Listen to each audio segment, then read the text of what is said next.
Hi friends, welcome back to my channel, your online teacher Malayalam. പഠിക്കാനിരിക്കുമ്പോൾ നമുക്ക് വരുന്ന ഉറക്കം എങ്ങനെ ഒഴിവാക്കാമെന്നും അതുപോലെ തന്നെ എഫക്റ്റീവായിട്ട് എങ്ങനെ പഠിക്കാമെന്നുള്ള ടിപ്സാണ് ഇന്ന് ഈ വീഡിയോയിലൂടെ പറയാൻ പോകുന്നത്. നമ്മളെല്ലാവർക്കുള്ള പ്രശ്നമാണ് പഠിക്കാനിരിക്കുമ്പോൾ ഉറക്കം വരാമെന്നുള്ളത്. കുറച്ച് കാര്യങ്ങളൊക്കെ നമ്മളൊന്ന് ശ്രദ്ധിക്കുകയാണെങ്കിൽ ഇത് നമുക്ക് മാറ്റിയെടുക്കാവുന്നതേ ഉള്ളൂ. അതിനെ സഹായിക്കുന്ന 10 ടിപ്സാണ് ഞാൻ ഇന്ന് ഈ വീഡിയോയിലൂടെ പറഞ്ഞു തരാൻ പോകുന്നത്.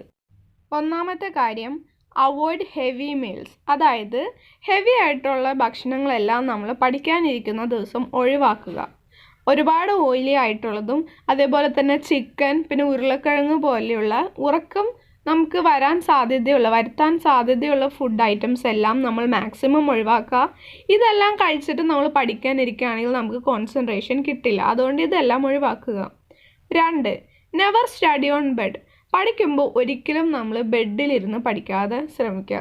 ബെഡിലിരുന്ന് പഠിച്ചാൽ എന്താ കുഴപ്പമെന്ന് വെച്ചിട്ടുണ്ടെങ്കിൽ പെട്ടെന്ന് നമുക്ക് ക്ഷീണം വരും, പെട്ടെന്ന് ഉറക്കം വരികയും ചെയ്യും. നമ്മൾ കൂടുതലും എന്തുമാത്രം കംഫർട്ടുള്ള സ്ഥലത്തിരുന്ന് പഠിക്കുന്നു അതനുസരിച്ച് നമുക്ക് പെട്ടെന്ന് ഉറക്കം വരും. അതുകൊണ്ട് ബെഡിലിരുന്ന് പഠിക്കുന്ന ശീലം ഒഴിവാക്കുക. നമ്മൾ പഠിക്കുന്ന സ്ഥലം അട്രാക്റ്റീവും അതേപോലെ തന്നെ റിഫ്രഷിങ് ആയിട്ടുള്ള സ്ഥലത്ത് പോയിരുന്ന് പഠിക്കാൻ നോക്കുക. അതിന് നല്ലൊരു റൂം വേണമെന്നൊന്നുമില്ല. നമുക്ക് വേണമെങ്കിൽ നമ്മുടെ വീടിൻ്റെ ബാക്ക് വശത്തിരുന്നു, അല്ലെങ്കിൽ വീടിൻ്റെ മുകളിൽ ടെറസിലിരുന്നോ, അല്ലെങ്കിൽ നല്ല കാറ്റും വെളിച്ചവും എല്ലാം കിട്ടുന്ന നല്ലൊരു സ്ഥലത്തിരുന്ന് പഠിക്കാൻ വേണ്ടി ശ്രമിക്കുക. അതുകൊണ്ട് തന്നെ നമ്മൾ പഠിക്കാൻ വേണ്ടി തിരഞ്ഞെടുക്കുന്ന സ്ഥലം വളരെ ഇമ്പോർട്ടൻ്റ് ആണ് നമ്മുടെ കോൺസെൻട്രേഷൻ കൂട്ടി തരുന്നതിൽ. 3-ാമത്തെ പോയിൻ്റാണ് സിറ്റ് സ്ട്രെയിറ്റ്. നമ്മൾ പഠിക്കാനിരിക്കുമ്പോൾ നിവർന്നിരിക്കുക. ഒരിക്കലും കൂടിയിരുന്ന് നമ്മൾ പഠിക്കരുത്. നിവർന്നിരുന്ന് പഠിക്കുമ്പോൾ അത് നമ്മുടെ ബോഡിയുടെ തളർച്ച കുറയ്ക്കും, അതുപോലെ തന്നെ നമ്മുടെ കോൺസെൻട്രേഷൻ്റെ പവർ കൂട്ടിത്തരും. അതേസമയം നമ്മൾ കൂടിയിരുന്ന് പഠിക്കണമെന്നുണ്ടെങ്കിൽ അത് പിന്നെ നമുക്ക് ക്ഷീണമേ തരുള്ളൂ. അപ്പം നമുക്ക് പിന്നെ ഒന്ന് കിടക്കാനോ അല്ലെങ്കിൽ പിന്നെയും ഉറക്കമൊക്കെ ഉണ്ടാവാൻ ചാൻസ് ഉണ്ട് നമ്മൾ കൂടിയിരുന്ന് പഠിക്കുകയാണെങ്കിൽ. പിന്നെ ഇതെല്ലാം പേഴ്സൺ ടു പേഴ്സൺ മാറിക്കൊണ്ടിരിക്കും. ചില ആളുകൾക്ക് അങ്ങനെ ഇരുന്നാൽ പഠിക്കാൻ പറ്റുള്ളൂ എന്നുണ്ടെങ്കിൽ അവരങ്ങനെ തന്നെ ഫോളോ ചെയ്യാം. അല്ലാതെയുള്ള ആളുകൾ മാക്സിമം സ്ട്രെയിറ്റ് ആയിട്ട് നട്ടൽ നിവർന്നിരിക്കുന്ന രീതിക്ക് പഠിക്കാൻ വേണ്ടി ശ്രമിക്കുക. അടുത്തൊരു പോയിൻ്റാണ് വാക്ക് ആൻഡ് സ്റ്റഡി. അതായത് നടന്നു പഠിക്കുക. നടന്നു പഠിക്കുക എന്നുകൊണ്ട് ഉദ്ദേശിക്കുന്നത് എപ്പോഴും നടന്ന് പഠിക്കണം എന്നല്ല. നമ്മൾ ഇരുന്ന് പഠിച്ച് കുറച്ച് കഴിയുമ്പോൾ ഒന്ന് അതിലൂടെ എണീച്ച് നടന്ന് പഠിക്കുക. നടന്ന് പഠിക്കുമ്പോൾ നമ്മുടെ ബോഡിയിലുള്ള ബ്ലഡിൻ്റെ സർക്കുലേഷനൊക്കെ കൂടും, ഓക്സിജൻ്റെയും ക്യാരി ചെയ്ത് കൊണ്ടുപോകുന്ന അളവെല്ലാം കൂടും. അതുകൊണ്ട് തന്നെ നടന്ന് പഠിക്കുകയാണെങ്കിൽ പിന്നെയും നമ്മുടെ ഉഷാറ് കൂടുകയും അതേപോലെ തന്നെ കോൺസെൻട്രേഷൻ പവർ കൂടാനും ബ്രെയിനിലേക്കുള്ള ഓക്സിജൻ സപ്ലൈ കൂടുന്നത് വഴി എല്ലാം നമ്മുടെ ഓർമ്മയിൽ നിൽക്കാൻ സഹായിക്കുകയും ചെയ്യും. കുറച്ച് നേരം ഇരുന്ന് പഠിക്കുക, എന്നിട്ട് പിന്നെ നടന്നും പഠിക്കുക. ഉറക്കം ഒഴിവാക്കാനുള്ള നെക്സ്റ്റ് പോയിൻ്റാണ് ചേഞ്ച് പൊസിഷൻ.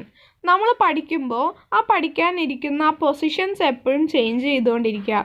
ഇരുന്ന് പഠിക്കുന്നവർ കുറച്ച് കഴിയുമ്പോൾ നിന്ന് പഠിക്കുക, നിന്ന് പഠിച്ച് കുറച്ച് നടന്ന് പഠിക്കുക, അങ്ങനെ പൊസിഷൻ മാറി സ്ഥലം മാറി പഠിക്കുക. അത് നമ്മുടെ കോൺസെൻട്രേഷൻ പവർ കൂട്ടാനും അതുപോലെ തന്നെ ഉറക്കം വരുന്നത് തടയാനും വളരെ നന്നായിട്ട് സഹായിക്കുന്ന ഒരു കാര്യമാണ്. ഒരേ ഇരിപ്പിരുന്ന് പഠിക്കുന്നത് വഴി ഉണ്ടാകുന്ന മടി ഒഴിവാക്കാൻ ഇത് വളരെ നന്നായിട്ട് സഹായിക്കും. നെക്സ്റ്റ് പോയിൻ്റാണ് ആക്ട് ആസ് എ ടീച്ചർ. നമ്മളെപ്പോഴും പഠിക്കാനാണ് ശ്രമിക്കുന്നത്. പഠിക്കാൻ വേണ്ടി ശ്രമിക്കുന്നതിലും നന്നായിട്ട് മറ്റൊരാളെ പഠിപ്പിക്കുന്ന രീതിയിൽ നമ്മൾ ആക്ട് ചെയ്യുക. അങ്ങനെയാവുമ്പോൾ നമ്മൾ അതിലേക്ക് ഡീപ്പായിട്ട് പഠിക്കുകയും അത് നമ്മുടെ മനസ്സിൽ ഏറെക്കാലം നിൽക്കുകയും ചെയ്യും. നമ്മൾ ജസ്റ്റ് ഒന്ന് കാണാതെ പഠിക്കുമ്പോൾ കിട്ടുന്ന ഒരു ഫീലും അതുപോലെ തന്നെ ഒരു ടീച്ചറെ പോലെ ആക്ട് ചെയ്ത് മറ്റൊരാൾക്ക് പറഞ്ഞു കൊടുക്കുന്ന രീതിയിൽ പഠിക്കുന്നതും രണ്ടും വ്യത്യാസമാണ്. നിങ്ങളൊന്ന് ട്രൈ ചെയ്ത് നോക്കുകയാണെങ്കിൽ രണ്ടും തമ്മിലുള്ള വ്യത്യാസം നിങ്ങൾക്ക് ഉറപ്പായും ഫീൽ ചെയ്യുന്നതാണ്. അതുകൊണ്ട് വെറുതെ കാണാതെ പഠിക്കുന്നതിലും മറ്റൊരാൾക്ക് പറഞ്ഞു കൊടുക്കുന്നത് പോലെ പഠിക്കുക. അപ്പോൾ നിങ്ങളുടെ മനസ്സിൽ അത് ഏറെക്കാലം നിൽക്കുകയും ചെയ്യും. നിങ്ങൾ എക്സാം എഴുതാൻ പോകുമ്പോൾ നിങ്ങളുടെ പെട്ടെന്ന് മനസ്സിലേക്ക് അത് ഓർമ്മ വരികയും ചെയ്യും. നെക്സ്റ്റ് പോയിൻ്റാണ് റീഡ് ഔട്ട് ലൗഡ്. ഉറക്കം ഒഴിവാക്കാനും അതുപോലെ തന്നെ വളരെ നന്നായിട്ട് നമ്മളെ പഠിക്കാനും ഹെൽപ്പ് ചെയ്യുന്ന ഒരു മെത്തേഡാണിത്. പഠിക്കുമ്പോൾ ഉറക്കെ വായിച്ച് പഠിക്കുക. ഉറക്കെ വായിച്ച് പഠിക്കുക എന്നുകൊണ്ട് ഉദ്ദേശിക്കുന്നത് ഭയങ്കര ശബ്ദത്തിൽ വീട്ടിൽ മറ്റാരെയും പഠിപ്പിക്കാതെ പഠിക്കുക എന്നുള്ളതല്ല. നമുക്ക് തന്നെ കേൾക്കാൻ പാകത്തിനുള്ള ഒരു സൗണ്ടിൽ പഠിക്കുക. സാധാരണ നമ്മൾ പഠിക്കുന്നത് എങ്ങനെയാണ്? പയ്യെ മനസ്സിൽ വായിച്ചിട്ടാണ് നമ്മൾ പഠിക്കാറ്. അത് ഒഴിവാക്കിയിട്ട് കുറച്ചുകൂടി സൗണ്ടിൽ നമുക്ക് തന്നെ കേൾക്കാൻ പറ്റുന്ന രീതിക്ക് ഉറക്കെ വായിച്ച് പഠിക്കുക. ഉറക്കെ വായിച്ച് പഠിക്കുന്നത് വഴി ഇത് നമ്മുടെ ബ്രെയിനിലേക്ക് ഓട്ടോമാറ്റിക്കലായിട്ട് കയറുകയും നമ്മൾ ആ വായിച്ച കാര്യം ഒരു തവണ കൂടി റിപ്പീറ്റ് ചെയ്ത് വായിക്കുകയാണെങ്കിൽ ഉറപ്പായും നമ്മുടെ മനസ്സിൽ നിൽക്കുകയും ചെയ്യും. നമ്മളത് മറന്നു പോവില്ല. വായിച്ചു പഠിക്കുന്നതിൻ്റെ ഒപ്പം തന്നെ നമ്മൾ ചെയ്തു പോകേണ്ട ചില കാര്യങ്ങളാണ് ഇമ്പോർട്ടൻ്റ് ആയിട്ടുള്ള പോയിൻറ്റ്സ് എല്ലാം മാർക്ക് ചെയ്തു പോവുക. അതിന് ഹൈലൈറ്റർ ഉപയോഗിക്കാം, അല്ലെങ്കിൽ ഡിഫറെൻറ്റ് കളേഴ്സ് ഓഫ് പെൻ ഉപയോഗിച്ച് ടെക്സ്റ്റിൽ ഇമ്പോർട്ടൻ്റ് ആയിട്ടുള്ള എല്ലാ പോയിൻറ്റും നമ്മൾ വായിക്കുന്നതിൻ്റെ ഒപ്പം തന്നെ വരച്ചു പോവുക. പിന്നെ അതുപോലെ തന്നെ നമ്മൾ ശ്രദ്ധിക്കേണ്ട ഒരു കാര്യമാണ് പല കളർ പേന ഉപയോഗിച്ച് മാക്സിമം നമ്മുടെ ടെക്സ്റ്റും നോട്ടും അട്രാക്റ്റീവ് ആക്കുക. അതുകൊണ്ട് ഉദ്ദേശിക്കുന്നത് ചുമ്മാ പടം വരച്ചിടാനല്ല, നമ്മൾ അത്യാവശ്യം ഇമ്പോർട്ടൻ്റ് ആയിട്ടുള്ള പോയിൻറ്റ്സ് ഒരു കളർ വെച്ച്, ഇപ്പോൾ റെഡ് കളർ വെച്ച് വരച്ചെങ്കിൽ നെക്സ്റ്റ് പോയിൻ്റ് മറ്റൊരു കളർ വെച്ച് വരയ്ക്കുക. ചില ആളുകൾ പറയാറുണ്ട് ടെക്സ്റ്റിലും നോട്ടിലും കുത്തി വരച്ചിടരുത്, നന്നായിട്ട് പഠിക്കുന്ന ആൾക്കാരുടെ ടെക്സ്റ്റും നോട്ടെല്ലാം ക്ലീൻ ആയിരിക്കുന്നു. പക്ഷെ നമ്മൾ അങ്ങനെയല്ല ചെയ്യേണ്ടത്. എപ്പോഴും നമ്മുടെ ടെക്സ്റ്റും നോട്ടും അട്രാക്റ്റീവ് ആക്കാൻ നോക്കുക. അപ്പോൾ മാത്രമാണ് നമുക്ക് ബുക്ക് തുറക്കുമ്പോൾ ഒരു സന്തോഷം തോന്നുള്ളൂ. അല്ലാതെ അത് ഫോർമാറ്റ് ചെയ്ത് അതിൻ്റെ ആദ്യമേ ഉള്ള ഫോമിൽ തന്നെ നമ്മൾ എപ്പോഴും നോക്കുമ്പോഴാണ് നമുക്ക് ഈ ബോറടി വരുന്നത്. നമ്മൾ അതിലെന്തെങ്കിലുമൊക്കെ വ്യത്യസ്തമായി ക്രിയേറ്റീവായിട്ട് എന്തെങ്കിലുമൊക്കെ ചെയ്യാൻ നോക്കുക. അങ്ങനെയാണെങ്കിൽ തന്നെ നമുക്ക് ഈ ബുക്കിനോടുള്ള ഇഷ്ടക്കുറവ് തന്നെ വളരെ വലിയ തോതിൽ കുറയ്ക്കാൻ നമുക്ക് പറ്റും. പിന്നെ നമ്മൾ പഠിക്കാനിരിക്കുമ്പോൾ ഫോൺ പോലെയുള്ള കാര്യങ്ങൾ പൂർണ്ണമായിട്ട് ഒഴിവാക്കാൻ നോക്കണ്ട, അത് അവിടെ തന്നെ വച്ചേക്കാം. കാരണം ഒരാൾക്ക് 20 മിനിറ്റ് കൂടുതൽ ഒരു കാര്യം ശ്രദ്ധിച്ചിരിക്കാൻ പറ്റില്ല. അപ്പോൾ ഒരു 20 മിനിറ്റ് നമ്മൾ പഠിച്ചു കഴിഞ്ഞിട്ട് ഒരു 5 മിനിറ്റ് ഫോൺ ഉപയോഗിക്കുകയോ അല്ലെങ്കിൽ നടക്കുകയോ അല്ലെങ്കിൽ വേറെ എന്തെങ്കിലും ഒരു കാര്യങ്ങൾ ഒരു 5 മിനിറ്റ് ചെയ്യാം. പിന്നെ പഠിക്കുമ്പോൾ സബ്ജക്ട്സ് മാറി മാറി പഠിക്കാൻ വേണ്ടി ശ്രമിക്കുക. ഇപ്പോൾ ഒരു മണിക്കൂർ ഒരു സബ്ജക്റ്റ് പഠിച്ചെങ്കിൽ സെയിം സബ്ജക്റ്റ് തന്നെ അന്ന് തന്നെ ഇരുന്ന് പഠിക്കാതെ വേറൊരു സബ്ജക്റ്റ് സെലക്ട് ചെയ്യുക. അങ്ങനെ പല സബ്ജക്റ്റ് പല ടൈമിൽ മാറി മാറി പഠിക്കുക. എങ്ങനെയൊക്കെ പഠിത്തം നിങ്ങളെ കൊണ്ട് ക്രിയേറ്റീവായിട്ട് പഠിക്കാൻ പറ്റുമോ അതേപോലെ എല്ലാ മെത്തേഡ്സും നിങ്ങൾ ഫോളോ ചെയ്യാം. നെക്സ്റ്റ് പോയിൻ്റാണ് drink water at regular interval. ഓരോ ഇൻ്റർവെല്ലിലും നമ്മൾ പോയി വെള്ളം കുടിക്കുക. വെള്ളം ഒരിക്കലും നമ്മൾ പഠിക്കുന്ന സ്ഥലത്ത് വയ്ക്കണ്ട. അത് നമ്മൾ അടുക്കളയിലോ അല്ലെങ്കിൽ ഫ്രിഡ്ജിലോ പോയി എടുത്ത് കുടിക്കുക. കാരണം നടന്നു പോകുന്നത് വഴി അപ്പോൾ ഉള്ള നമ്മുടെ അത്രയും നേരത്തെ ബോറടിയും ക്ഷീണവും നമുക്ക് ഒഴിവാക്കാനും പറ്റും. അതൊരു എക്സസൈസായി നമ്മുടെ ബ്ലഡിൻ്റെ സർക്കുലേഷൻ കൂട്ടുകയും ചെയ്യും. അപ്പോൾ വെള്ളം കുടിക്കാൻ ശ്രമിക്കുക. നമ്മൾ നേരത്തെ പറഞ്ഞിരുന്നു 20 മിനിറ്റ് കൂടുതൽ ഒരൊറ്റ സമയത്ത് നമുക്ക് കോൺസെൻട്രേറ്റ് ചെയ്തിരിക്കാൻ പറ്റില്ല. അപ്പോൾ ഓരോ 20 മിനിറ്റ് കഴിയുമ്പോഴും 5 മിനിറ്റ് വെള്ളം കുടിക്കാൻ വേണ്ടി ശ്രമിക്കുക. വെള്ളം പഠിക്കാൻ ഇരിക്കുന്ന സമയത്ത് കുടിക്കുന്നത് കൊണ്ട് ഒരുപാട് ബെനിഫിറ്റ്സ് ഉണ്ട്. ഒന്നെന്ന് പറയുന്നത് വെള്ളം നമ്മൾ കുടിക്കുമ്പോൾ ഓക്സിജനാണ് നമ്മുടെ ബോഡിയിലേക്ക് ചെല്ലുന്നത്. അപ്പോൾ ഓക്സിജൻ്റെ സപ്ലൈ നേരിട്ട് നമ്മുടെ ബ്രെയിനിലേക്ക് ചെല്ലുകയും നമ്മുടെ ബ്രെയിൻ കൂടുതൽ ആക്റ്റീവ് ആവുകയും നമ്മൾ അത് കഴിഞ്ഞ് പഠിക്കാനിരിക്കുമ്പോൾ പഠിക്കുന്ന കാര്യങ്ങളെല്ലാം പെട്ടെന്ന് ബ്രെയിൻ അബ്സോർബ് ചെയ്യുകയും ചെയ്യും. അതുവഴി നമുക്ക് നമ്മുടെ ഓർമ്മശക്തി കൂട്ടാൻ സാധിക്കും.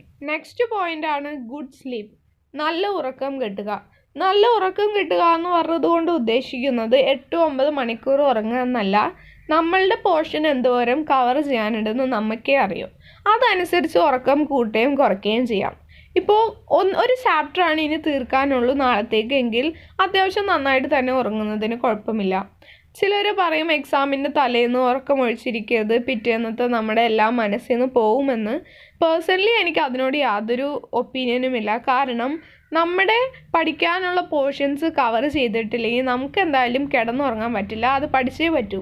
അപ്പോൾ കുറച്ച് ഉറക്കമൊക്കെ ഒഴിവാക്കി രാത്രി കുത്തിയിരുന്ന് പഠിച്ചു എന്നതുകൊണ്ട് ഒരു കുഴപ്പമില്ല നമ്മൾ അങ്ങനെ പഠിക്കുമ്പോൾ. കാരണം നമുക്കറിയാം നമ്മുടെ ടൈം ഇനി കുറവാണെന്ന്. ടൈം കുറവാകുമ്പോൾ ഓട്ടോമാറ്റിക്കലി നമ്മുടെ ബ്രെയിനിന് കൂടുതൽ എനർജി കിട്ടാൻ, അല്ലെങ്കിൽ ബ്രെയിനിന് അറിയാം കുറച്ചുകൂടി കപ്പാസിറ്റിയിൽ ബ്രെയിൻ ഇരിക്കണമെന്ന് ബ്രെയിന് അറിയാവുന്നത് കൊണ്ട് തന്നെ കുറച്ച് ടൈം ഉള്ളപ്പോൾ നമ്മൾ മാക്സിമം പഠിക്കാൻ നോക്കുമ്പോൾ അതെല്ലാം നമ്മളുടെ ഷോർട്ട് ടേം മെമ്മറിയിൽ അത് നിൽക്കും. അത് പിറ്റേ ദിവസം നമുക്ക് എക്സാം ആണെങ്കിൽ നമ്മൾ അങ്ങനെ പഠിച്ചിട്ടുള്ളെങ്കിൽ നമുക്ക് എന്തായാലും എക്സാമിന് ചെല്ലുമ്പോൾ അത് ഓർത്തിരിക്കാൻ പറ്റും. അതിനെന്താ ചെയ്യേണ്ടതെന്ന് വെച്ചിട്ടുണ്ടെങ്കിൽ മാക്സിമം പോർഷൻസ് കവർ ചെയ്യാനുള്ളത് തലേ ദിവസം തന്നെ ഇരുന്ന് മാക്സിമം തീർക്കാൻ നോക്കുക. ആ തീർന്നത് പിറ്റേ ദിവസം രാവിലെ ഒന്നുകൂടി വായിക്കാനുള്ള സമയം കൂടി കണ്ടെത്താം. അങ്ങനെയാണെങ്കിൽ അത് നമ്മൾ മറന്നു പോവില്ല. നമുക്കത് എക്സാം ഹോൾ വരെ എന്തായാലും ഉണ്ടാവും. പരീക്ഷ എഴുതുന്നത് വരെ അത് നമ്മുടെ മനസ്സിൽ നിൽക്കുകയും ചെയ്യും. അതുകൊണ്ട് തന്നെ ഉറക്കം നമുക്കുള്ള സമയം അനുസരിച്ച് കൂട്ടുകയും കുറയ്ക്കുകയും ചെയ്യാം. ഉച്ചയ്ക്ക് നല്ല ഉറക്കം വരുന്നുണ്ടെങ്കിൽ നമ്മൾ ഉറക്കത്തിനെ കൺട്രോൾ ചെയ്തുകൊണ്ട് പഠിക്കുന്ന ശീലം ഒഴിവാക്കുക. നല്ല ഉറക്കം വരാണെങ്കിൽ 10-15 മിനിറ്റ് ഉറങ്ങിയിട്ട് പഠിക്കുക. കാരണം ഉറക്കത്തിനെ നമ്മൾ കൺട്രോൾ ചെയ്യാൻ ശ്രമിക്കും തോറും നമുക്ക് ഉറക്കം പിന്നെയും കൂടുകയുള്ളൂ. അപ്പം അങ്ങനെയുള്ള സമയത്ത് കുറച്ച് സമയം ഉറങ്ങിയിട്ട് പഠിക്കുകയാണെങ്കിൽ നമ്മുടെ മൈൻഡ് പിന്നെയും ഒന്ന് ഫ്രഷ് ആവും. നമുക്ക് കൂടുതൽ പഠിക്കാനും നമ്മുടെ കോൺസെൻട്രേഷൻ പവർ കൂടുകയും ചെയ്യും. അതനുസരിച്ച് നമ്മുടെ ബ്രെയിൻ അപ്പോൾ റെഡി ആയിട്ടിരിക്കും. ഉച്ചയ്ക്ക് ഫുഡ് കഴിച്ച് കഴിഞ്ഞിട്ട് പഠിക്കാനിരിക്കുന്നത് മാക്സിമം ഒഴിവാക്കുക. കാരണം ഫുഡ് കഴിച്ച് കഴിയുമ്പോൾ നമ്മുടെ ബോഡിയുടെ ഒരു മേജർ പോർഷൻ ഓഫ് എനർജിയും ഡൈജഷന് വേണ്ടിയായിരിക്കും ഉപയോഗിക്കുന്നത്. അത് ബ്രെയിനിലേക്ക് പോകുന്നത് കുറയും. അതുകൊണ്ടാണ് നമുക്ക് ഫുഡ് കഴിച്ച് കഴിഞ്ഞ് ക്ലാസ്സിലൊക്കെ ഇരിക്കുമ്പോൾ കൂടുതൽ ഉറക്കം വരുന്നത്. അതുകൊണ്ട് ഉച്ചയ്ക്ക് കഴിക്കുന്ന ഫുഡിൻ്റെ എമൗണ്ട് കുറച്ചിട്ട് പഠിക്കുക. അങ്ങനെയാണെങ്കിൽ നമുക്ക് അത്രയും ഒരു ക്ഷീണം തോന്നുന്നില്ല. നെക്സ്റ്റ് പോയിൻ്റ് ആണ് സ്റ്റഡി വിത്ത് യുവർ ഫ്രണ്ട്സ്. കൂടുതലും കൂട്ടുകാരുടെ കൂടെ ഇരുന്ന് പഠിക്കാൻ വേണ്ടി ശ്രമിക്കുക. നമുക്കറിയാം കമ്പൈൻ സ്റ്റഡി എന്ന് പറഞ്ഞ് നമ്മൾ പോയിട്ടുണ്ടെങ്കിൽ അവിടെ വർത്തമാനമാണ് കൂടുതൽ ഉണ്ടാവുള്ളൂ. പക്ഷേ ഈ ഫ്രണ്ട്സിൻ്റെ കൂടെ പഠിക്കുക എന്നതുകൊണ്ട് ഉദ്ദേശിക്കുന്നത് അതല്ല. കൂടുതലും ഇത് എഫക്റ്റീവ് ആകുന്നത് എപ്പോഴാണെന്ന് വെച്ചിട്ടുണ്ടെങ്കിൽ എക്സാം ഹോളിൽ കയറുന്നതിനേക്കാളും മുമ്പ് 2-3 മണിക്കൂർ മുൻപേ നമ്മൾ എക്സാം ഹോളിൽ അല്ലെങ്കിൽ ആ നടക്കുന്ന ആ സെൻറ്ററിൽ എത്താൻ വേണ്ടി ശ്രമിക്കുക. അവിടെ കിട്ടുന്ന ആ 2 മണിക്കൂർ അല്ലെങ്കിൽ 3 മണിക്കൂർ മാക്സിമം യൂട്ടിലൈസ് ചെയ്യാം. ഇതെങ്ങനെ എഫക്റ്റീവായിട്ട് യൂട്ടിലൈസ് ചെയ്യാമെന്ന് വെച്ചിട്ടുണ്ടെങ്കിൽ നമ്മൾ ഓൾറെഡി എല്ലാ പോർഷൻസും തലേ ദിവസം തന്നെ കംപ്ലീറ്റ് ചെയ്ത് വച്ചേക്കുന്നതാണ്, ഉറക്കമെല്ലാം ഒഴിവാക്കിയിട്ട്. ഈ പിറ്റേ ദിവസം, അതായത് എക്സാം നടക്കുന്ന ദിവസം 2 മണിക്കൂർ മുൻപേ വന്നിട്ട് ഫ്രണ്ട്സിൻ്റെ കൂടെ, ഇപ്പോൾ ബിസിനസ് പോലുള്ള സബ്ജക്ട്സ് ആണെങ്കിൽ ഒരുപാട് പോയിൻറ്റ്സ് അതിലുണ്ടാവും. ഓരോ ചാപ്റ്റേഴ്സും തുടക്കം മുതൽ അവസാനം വരെ പോയിൻറ്റ്സ് ഇങ്ങനെ രണ്ടുപേരും പറഞ്ഞ് അത് ഓർത്തെടുത്ത് പഠിക്കുക. അതിൻ്റെ ബെനിഫിറ്റ് എന്താണെന്ന് വെച്ചിട്ടുണ്ടെങ്കിൽ അപ്പോൾ നമ്മൾ പിന്നെയും അത് നമ്മൾ ഉറക്കെ സംസാരിച്ചാണ് പഠിക്കുന്നത്. അപ്പോൾ സംസാരിച്ച് പഠിക്കുന്നതിൻ്റെ ബെനിഫിറ്റ് കിട്ടും. നമ്മുടെ ബ്രെയിനിലേക്ക് അത് ഓട്ടോമാറ്റിക്കലായിട്ട് കയറുകയും ചെയ്യും. അതുപോലെ തന്നെ നമ്മൾ ഈ എക്സാം ഹോളിൽ എക്സാം എഴുതാനിരിക്കുമ്പോൾ ഏതെങ്കിലും ഒരു പോയിൻ്റ് വിട്ടു പോയിട്ടുണ്ടെങ്കിൽ അത് പെട്ടെന്ന് നമ്മുടെ ഓർമ്മയിൽ വരും. അപ്പോൾ പഠിച്ചപ്പോൾ ഞാൻ ഇങ്ങനെ ആ പോയിൻ്റ് അവക്കോ അല്ലെങ്കിൽ അവന് കിട്ടാതിരുന്നപ്പോൾ ഞാൻ പറഞ്ഞതാണല്ലോ, അപ്പോൾ ഈ പോയിൻ്റ് ഉണ്ടെന്ന് പറഞ്ഞിട്ട് നമുക്ക് ഓൾറെഡി ആ നമ്മുടെ ഓർമ്മയിലേക്ക് വരും. നമുക്കറിയാം ഒരുമിച്ച് പഠിക്കാനിരുന്നിട്ടുണ്ടെങ്കിൽ എന്തായാലും അവിടെ വർത്തമാനങ്ങളും കളിയും ചിരിയും തമാശകളൊക്കെ എന്തായാലും ഉണ്ടാകും. അതെല്ലാം ഉണ്ടായിക്കോട്ടെ, ഒരു കുഴപ്പമില്ല. ഒരു 5 മിനിറ്റ്, ഒരു 2 മിനിറ്റൊക്കെ അങ്ങനെ ഇൻ്റർവെൽ എടുക്കുന്നതിനോ അല്ലെങ്കിൽ അതിന് റിലാക്സ് ആവുന്നതിനോ ഒരു കുഴപ്പമില്ല. ഇത് വളരെ എഫക്റ്റീവായിട്ടുള്ളൊരു മെത്തേഡാണ് ഫ്രണ്ട്സിൻ്റെ കൂടെ ഇരുന്ന് പഠിക്കുക എന്നുള്ളത്. ഫ്രണ്ട്സിൻ്റെ കൂടെ ഇരുന്ന് പഠിക്കുമ്പോൾ അത് ഓട്ടോമാറ്റിക്കലി നമ്മുടെ ബ്രെയിനിലേക്ക് കയറാണ് നമ്മൾ പോലും അറിയാതെ. അതുപോലെ തന്നെ ചിലവർക്ക് ചിലപ്പോൾ പറ്റണമെന്നില്ല കമ്പൈൻ സ്റ്റഡി, 2 പേര് അല്ലെങ്കിൽ 3 പേര് ഒരുമിച്ചിരുന്ന് ഉറക്കെ വായിച്ച് പഠിക്കുന്നത് പറ്റണം എന്നില്ല. അങ്ങനെയുള്ളവർക്ക് ഈ മറ്റുള്ള കുട്ടികളിങ്ങനെ പറഞ്ഞു പഠിക്കുന്നത് കേട്ടും അവരുടെ ബ്രെയിനിലേക്ക് കയറും. അങ്ങനെ മൊത്തത്തിൽ എല്ലാവർക്കും ഹെൽപ്ഫുൾ ആവുന്ന ഒരു മെത്തേഡാണിത്.